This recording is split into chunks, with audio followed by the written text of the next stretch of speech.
Hello, நம்ம இன்றைக்கி veg pulao எப்படி பண்ணுறதுன்னு பார்க்க போகிறோம். அதுக்கு நான் வீட்டில் இருக்க கேரட், பீன்ஸு, பொட்டேட்டோ, ஆனியன் எல்லாமே எடுத்துக்கிட்டு கட் பண்ணி வச்சுக்கிட்டேன். இன்றைக்கி நான் 2 பேருக்கு தான் செய்ய போகிறோம். அதனால் குக்கர்லேயே செஞ்சிடலான்ட்டு எண்ணெய் ஊற்றி மசாலா, அதாவது ஏலக்காய், கிராம்பு, பட்டை என்னென்ன இருக்கோ எல்லாமே கொஞ்சம் போட்டு நல்லா வதங்கி அது பொரிஞ்சதுக்கப்புறமா என்ன பண்ணுறேன், கட் பண்ணி வச்சுருக்க வெங்காயம் 4 வெங்காயம், மீடியம் சைஸ் வெங்காயம் 4 வெங்காயம் நீட்ட வாக்கில் கட் பண்ணி இது நம்ம நல்லா வதக்கிற போகிறோம். அதனால் ரொம்ப பொடியாக கட் பண்ணணும், சன்னமாக கட் பண்ணணுன்ற அவசியம் கிடையாது.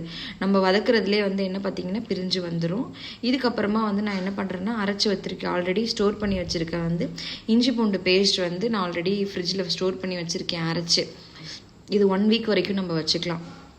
அதை சேர்த்துட்டு நல்லா எண்ணெய் பிரிஞ்சு வர வரைக்கும், அந்த பச்சை வாடை போகிற வரைக்கும் நம்ம நல்லா வதக்க போகிறோம். வதக்குனதுக்கு அப்புறம் தான் பார்த்தீங்கன்னா இனிமே தான் நான் என்ன ஆட் பண்ண போகிறேன்னா தக்காளி ஆட் பண்ண போகிறேன். தக்காளியுமே பார்த்தீங்கன்னா நல்லா பழுத்த தக்காளியை ஒரு 2 தக்காளி மீடியம் சைஸில் எடுத்து வச்சுருக்கேன்.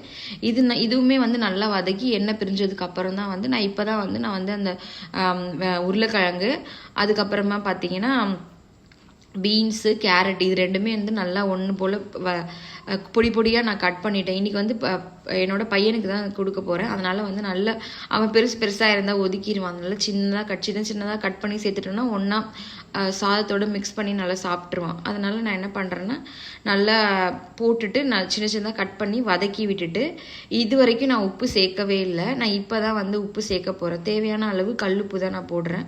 கல்லுப்பு போட்டுட்டு என்ன பண்ணுறேன்னா சாதம் வதக்கி விட்டுட்டு, சாதம் நம்மளுடைய அரிசி எடுத்து வச்சுருக்கேன். 1.5 கப்பு சாதாரண புழுங்கல் அரிசி எடுத்து வச்சுருக்கேன். ஸோ அதுலேருந்து ஊற வச்சுருக்கேன். ஒரு 15 மினிட்ஸ் ஊறினா போதும். இதுக்கப்புறம் மீல் மேக்கரும் நான் தனியாக ஊற வச்சுருந்தேன். அதை எடுத்து தண்ணி இல்லாமல் புளிஞ்சு இதில் போட்டுட்டு நல்லா வதக்கி விட்டுட்டு, அப்புறமா தண்ணி இப்போ சேர்க்குறேன். 3 டம்ளர், 1.5 டம்ளர் அரிசிக்கு 3 டம்ளர் தண்ணி ஊற்றி நல்லா கொதிக்க விட்டுட்டு, இப்போ அரிசி எடுத்து போடுறேன். டைரெக்டாக அரிசி எடுத்து போட்டு இப்போ என்ன பண்ணுறேன்னா ஒரு கிண்டி அந்த தண்ணி பார்த்தீங்க அப்படின்னா அந்த மேலே வரும், அரிசியும் தண்ணியும் ஒன்றா வரும். அந்த நேரத்தில் என்ன பண்ணுறேன்னா குக்கரை மூடிட்டு கரெக்டாக ஒரு 2 விசில், இப்போ உப்பும் இதுவும் பார்த்துட்டு, இப்போ தேவையான உப்பு வேணும்னா போட்டுக்கலாம், சேர்த்துட்டு கரெக்டாக அப்புறம் மூடி 2 விசில் விட போகிறேன். 2 விசில் விட்டு ஆஃப் பண்ணிடுங்க. உடனே திறக்க வேண்டாம், ஆஃப் பண்ணிடுறேன். ஒரு 10 நிமிஷம் கழிச்சு ஸ்டீம் எல்லாம் போனதுக்கு அப்புறமா பொறுமையாக திறந்து பார்த்து நல்லா கிண்டி விடுங்க. ஃபர்ஸ்ட் எடுத்து ஒரு சின்ன கரண்டி எடுத்து குழைக்காம ஓரமா எடுத்து கிண்டி விட்டீங்கன்னா இந்த மாதிரி பார்த்தீங்கன்னா நல்ல பழப்பழன்னு தண்ணி விடாம நல்லா உங்களுக்கு ட்ரையா நல்லா கிடைக்கும், குழையாது, நல்லா ஃப்ளஃபியா சாப்பிட்றதுக்கே நல்லா இருக்கும்.